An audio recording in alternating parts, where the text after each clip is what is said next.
Good morning everyone welcome back to my YouTube search. तो उठी जाइए टाइम है 4:45 कहीं डेकोर चली देखो आमर आरसी वेलकम हम। तो आरसी डेकोरेशन केक बेलून से सब आम प्रिपेयर कर देचु। डेकोर भी पूरा कंप्लीट होती भितर आसीगलानी आम आरसी चलतु।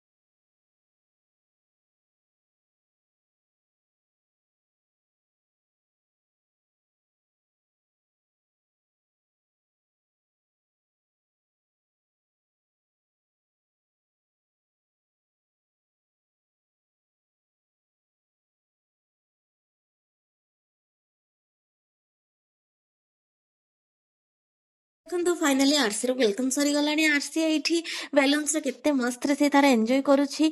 आरसी को मुझे फास्ट टाइम देखली से बहुत क्यूट। तापर भाउज ये आरसी को धरी बसी मुझे कैमेरा को डाकुची से टोटाली देखुनी से तार एंजॉय करुच्ची।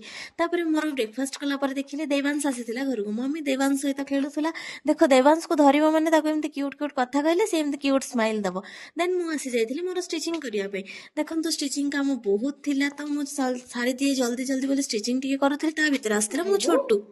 शुणु से कौन कौन कार पाटरू कौन खाइब किटकाट आ कौन लॉलीपॉप आ कौन खाइब देख बुमर किए आनीदेव हाँ मु आनीदेवी मु कौन कि तुम हिना आंटी मत उबा देले मु आनीदेवी भल से। तो हेलो गाइस कथा भितर लंच टाइम होता मम्मी लंच टा भी प्रिपेयर करदेला मु मम्मी डैडी बसिक मिसीगलु आम लंच करने। तो देखो आम लंच रे कौन थिला लंच टा भी बहुत भल थिला। आम कथबार्ता मजामस्ती लंच कलु लंच करना मु बाहर जाइली बाहर को कहीं किसी गोटे काम थिला। तो शुभम मु बाहर आसला बेले आम नहीं आसलु चाट।